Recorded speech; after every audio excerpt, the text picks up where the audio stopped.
Well, we take a look at our earlier story. Police are looking for a firearm that was grabbed by a Congolese national during a violent protest outside the DRC embassy in Pretoria. The group, calling itself Africa Diaspora Forum, stormed the embassy, demanding its total shutdown until a new president is elected in their native country. Several people were arrested, and for more on this, we cross to our reporter, Patricia Visachi, who's in Pretoria. Patricia, thanks very much for joining us. Tell us more about what led to the situation at the embassy.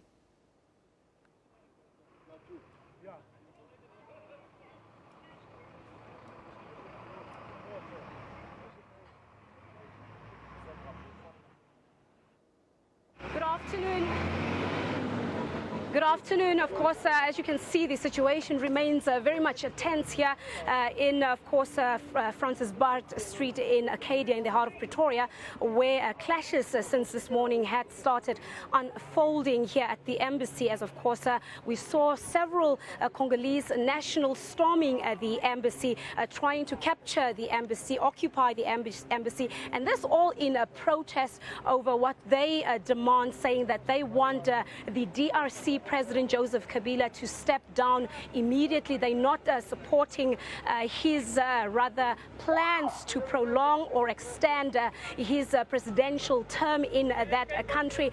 And the situation here played out very tense, with the group of men joined by a few women, of course, storming the embassy, and the police had to take control of the situation. We saw several of them getting arrested, some even injured during the clash that took place behind me where the embassy is. You can see the police vehicles right there. That is where the embassy is, and that is where the chaos actually erupted as the men stormed the embassy. But I think the highlight of the whole situation that played out here is the fact that one of the men who were protesting there seemed to have perhaps grabbed one of the police officers' firearms, and that is the situation that makes it even more tense. Police are trying to find out where exactly the firearm is and how exactly they will find it. And of course, there are safety and security issues that are linked to this particular firearm being taken by perhaps one of the Congolese men who were protesting. So the protesters are still here. Some of them are right in front of me. They pushed in that direction, and another group is behind me, where of course police are trying to keep them away from the embassy. But I think let's speak to some of the men and find out, why are they here? What are they demanding? Gentlemen, if you can just come closer and share your story with us. What brought you here today? What brought us today is basically the fact that the President Kabila was supposed to step down from midnight, as the provision of our Constitution says and states in this document that you see here with me. But Mr.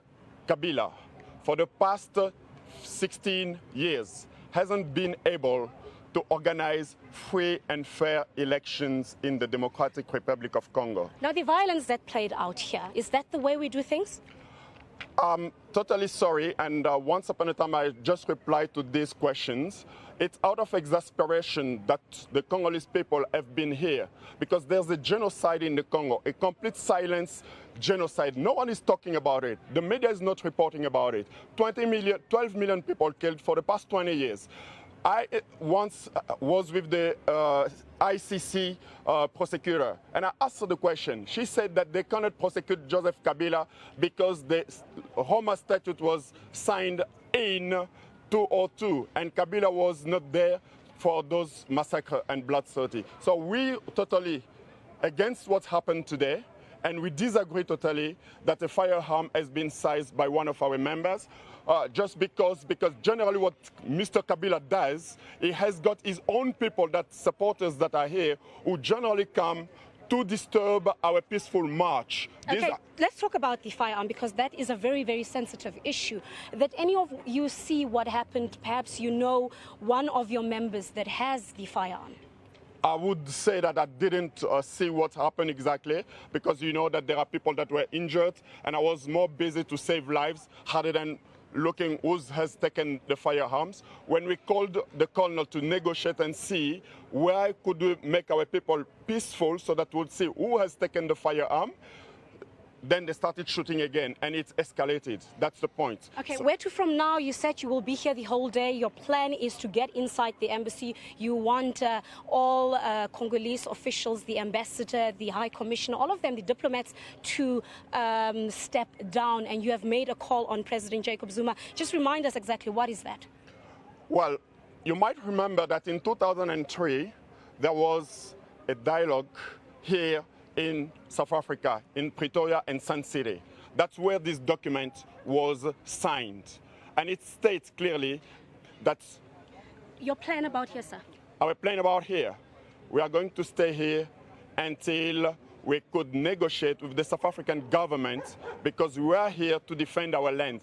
That place that you call the embassy, it is our land. You as a South African, if you go anywhere else and there is trouble, the very first place you're going to run to is your embassy, nothing else. That's Right. what we Thank you have so done. much. We have run out of time, because there you hear the concerns from some of the Congolese nationals that are gathered here. Of course, they saying that they will remain, a strong force, and they will stay here until they get what they want. They are, of course, calling for the South African government officials to come and address them.